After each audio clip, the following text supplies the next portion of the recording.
The ballroom glowed with golden lights. Expensive chandeliers hung from the high ceiling, shining down on the crowd below. Laughter echoed off the marble floors as waiters in white gloves moved through the room with silver trays. People in fancy dresses and sharp suits held sparkling drinks and smiled for cameras. It was a night of luxury, the kind most people only saw in movies. It was a charity gala at one of the most expensive hotels in the city. Everything sparkled. The glasses, the jewelry, even the air seemed to shimmer with money and pride. The people here weren't just rich, they were important. CEOs, celebrities, and people whose names were printed in newspapers. This was their world. But near the back of the room, someone stood who didn't quite fit in. 17-year-old Caleb stood quietly by a large plant near the wall. His clothes were neat, a button-up shirt, black slacks, clean shoes, but nothing like the designer suits around him. He looked nervous, like someone who had wandered into the wrong place and wasn't sure if he'd be asked to leave. He wasn't supposed to be here. A family friend had planned to attend but got sick at the last minute. She handed Caleb the invitation and told him to enjoy the night. So here he was, holding a glass of water, trying to look calm. But what Caleb didn't know was that tonight would change everything.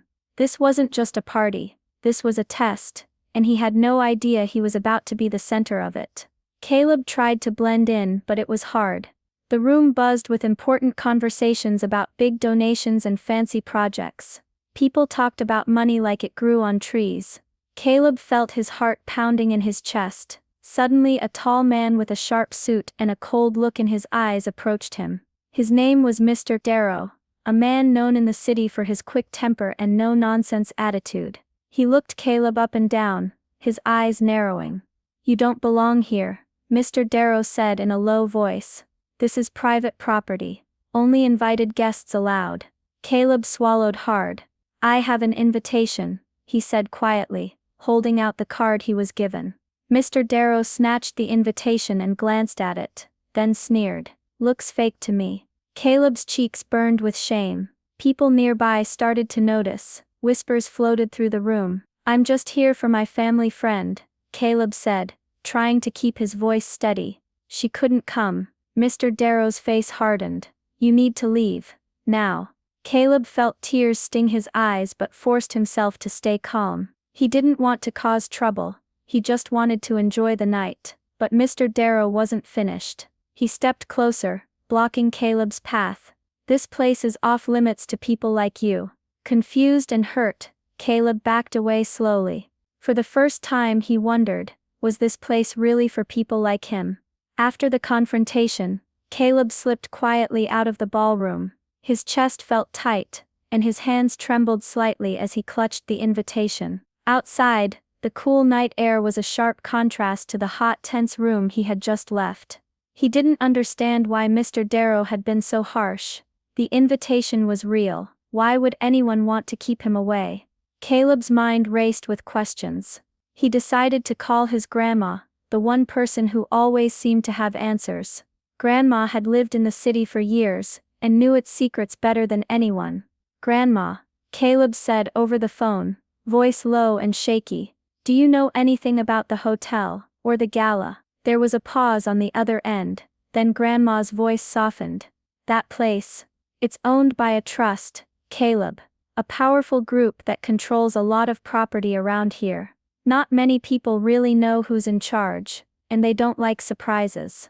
Caleb frowned. "But I have the invitation. A family friend gave it to me." "Sometimes," Grandma said carefully, "people use invitations to get inside, but they don't always have the right to be there. You have to be careful." Caleb felt a mix of fear and determination. He needed to know the truth. He couldn't just walk away. The next day he went to the city's records office. It was a plain building, nothing like the glittering hotel. Inside, a friendly clerk helped him look through the ownership papers for the hotel and the land around it. Caleb's heart skipped a beat when he saw the name on the papers, Elena Rose Trust. Elena Rose was his full name. The hotel and its land belonged to him, or rather to a trust set up for him by his parents. Caleb couldn't believe what he'd found. The property wasn't just a place for the rich, it was his family's, hidden away in legal papers and trusts. Somehow no one had told him. Determined to face Mr. Darrow, Caleb returned to the hotel the next evening. He spotted the man near the back entrance, pacing angrily and talking on the phone. The man didn't notice Caleb at first. Gathering courage, Caleb stepped forward. "Mr. Darrow," he said firmly. The man spun around, eyes sharp and suspicious. "What do you want?" Caleb held out the ownership papers. "This land, the hotel, it belongs to the Elena Rose Trust. That means me, I'm the legal owner." Mr. Darrow's face twisted in shock, then anger. "You don't know what you're talking about. I was hired to manage this property." "By who?" Caleb asked, stepping closer. Mr. Darrow hesitated. "That's none of your business." Just then, the hotel manager arrived, alerted by Caleb's call earlier. "Mr. Darrow, you need to stop damaging the property immediately," she said firmly. "You're trespassing and causing harm." Caleb watched as the man's bravado crumbled. Without another word, Mr. Darrow shoved past and stormed off. The police arrived soon after. Thanks to the manager's call, they spoke with Caleb and reviewed the ownership documents. Mr. Darrow was warned and told to stay off the property, or face legal action. Caleb stood tall, his heart pounding, not from fear this time, but pride. He had reclaimed what was his. With Mr. Darrow gone, calm returned to the hotel grounds. Caleb felt a new sense of peace as he walked through the garden, now quiet and still under the fading light. His parents and neighbors came together to help him repair the damage Mr. Darrow had caused. They planted flowers, trimmed broken branches, and cleaned up the paths. The land, once threatened, began to heal, just like Caleb's heart.